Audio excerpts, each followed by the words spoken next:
Leaves a calling card.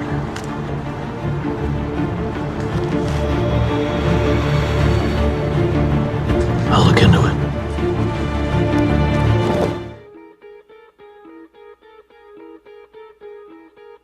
You unlock this door with a simple registration. Beyond it is another dimension. A dimension of memes. A dimension of trolls. A dimension of morons.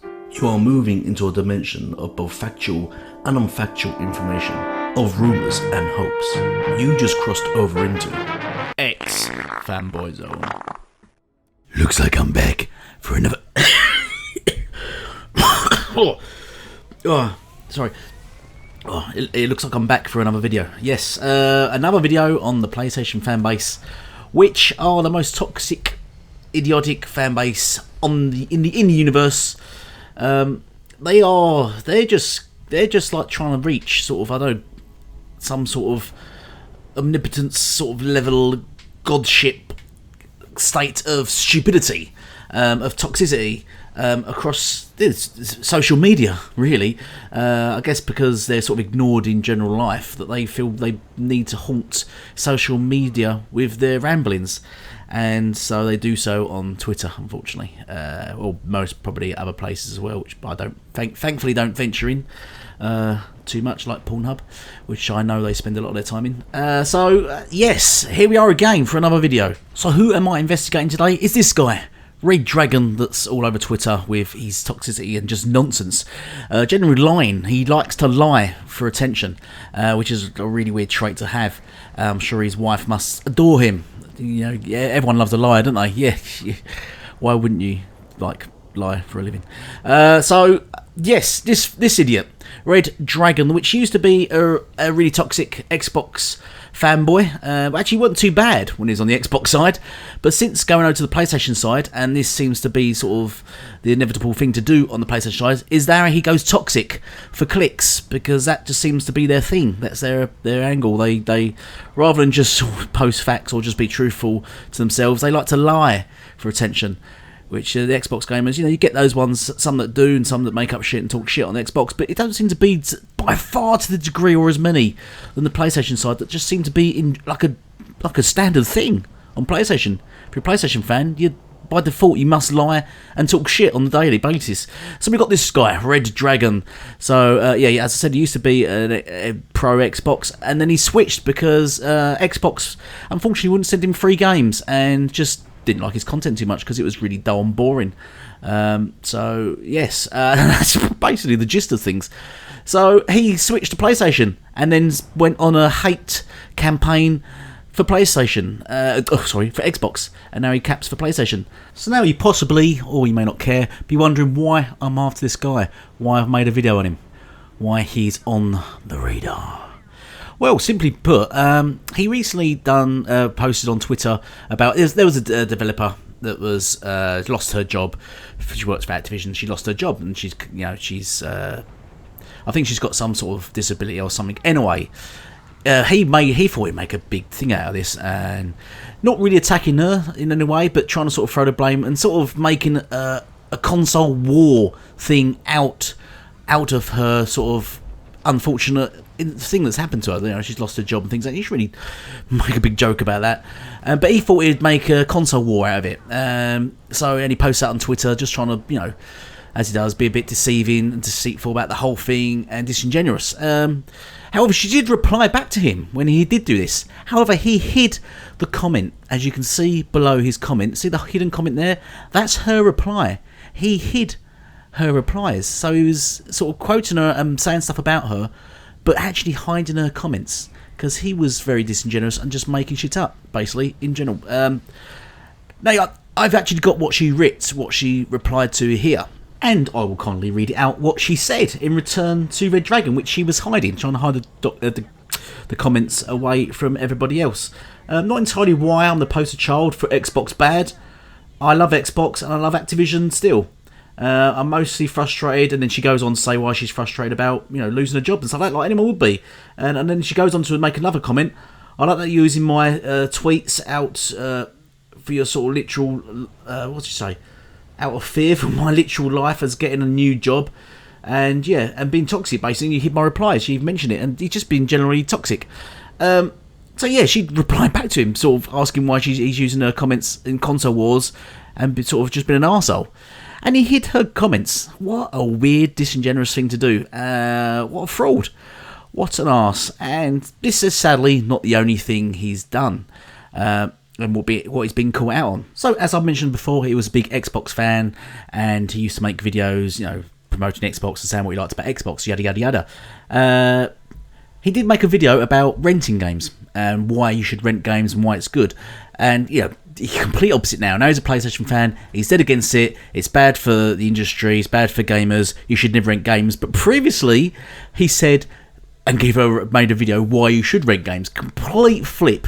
So you can see how disingenuous this guy is. How you can be for renting games and give an example of why you think it is, and make a video of you renting games and that you're doing it as the way forward to gaming. To completely flip sides for likes, for clicks, and then say why it's bad for gaming and try to push an agenda that it's bad.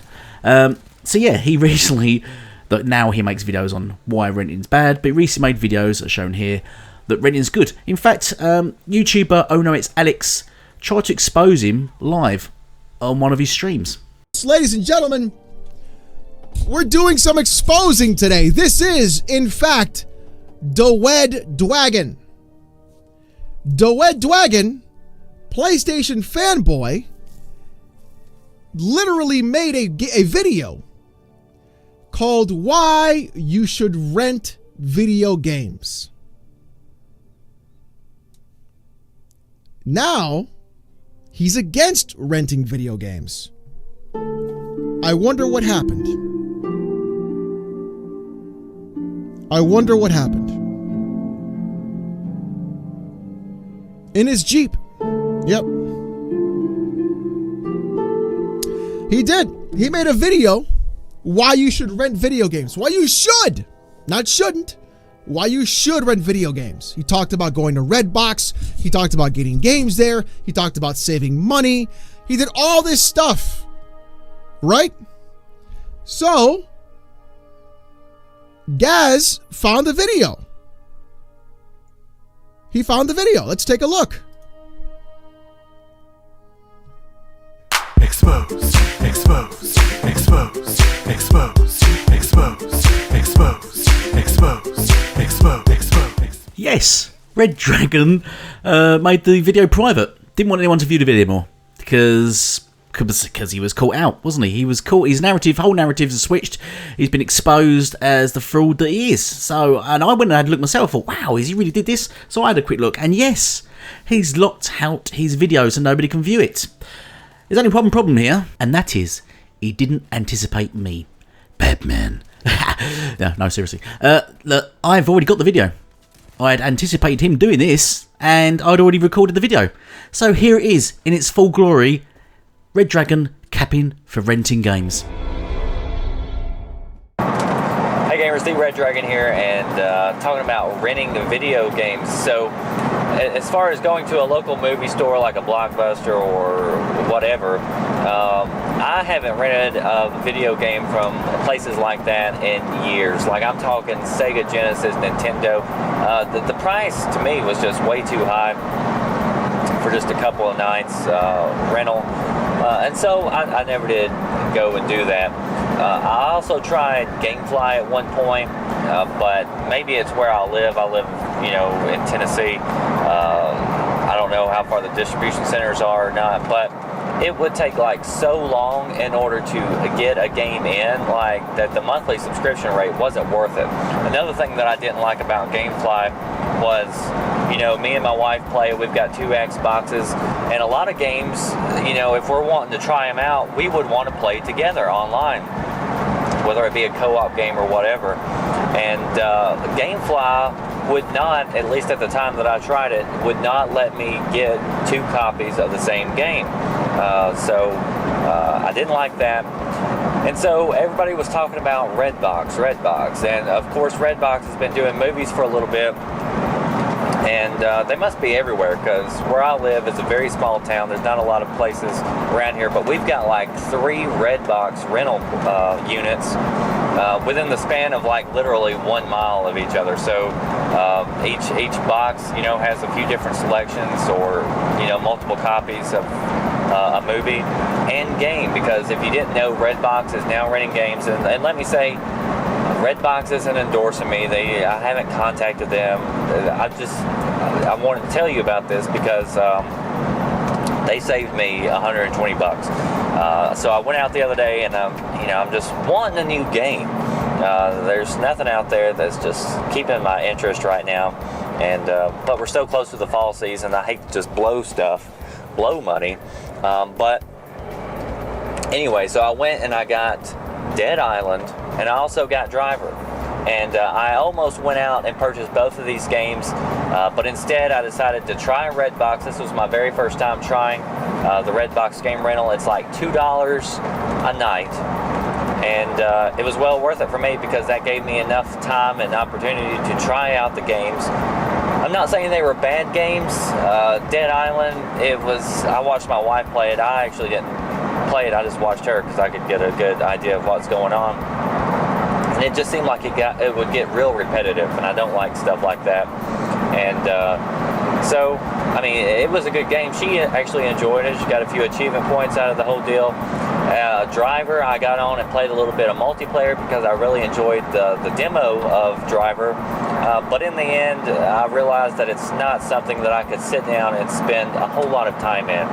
And I'm the type of person who, if I invest, you know, 60 bucks in a game, I want to be able to put a lot of time into it to get my money's worth out of it. And it just wasn't the case. So Redbox, I would give a thumbs up. Nice, easy transaction, only $2 a night for a game rental. If you're into renting lots of movies, then it's $1 a night. And I might do another video later on movie rentals, but Netflix and Redbox are my go-to places for movies, and Redbox now enters the category for games. So where do you guys rent your video games from? Do you go to a Blockbuster or a movie gallery or whatever and rent your video games? Watch you, little bro. Caught you in 20K HDR 1200 FPS Super Nintendo iOS 49 Blu-ray Ultraviolet Radiation 1080p PlayStation 5. Glorious. Isn't it glorious? Isn't it glorious when you catch a PlayStation fanboy like that? When you catch them sort of just being deceitful, disingenuous, a fraud. It tastes so good. Smell that. That's the smell of victory. Well, I hope you enjoyed it. There we go. You've got it there.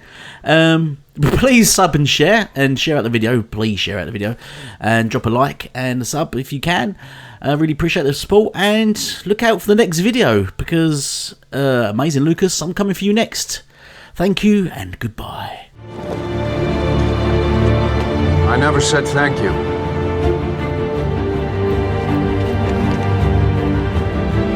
And you'll never have to.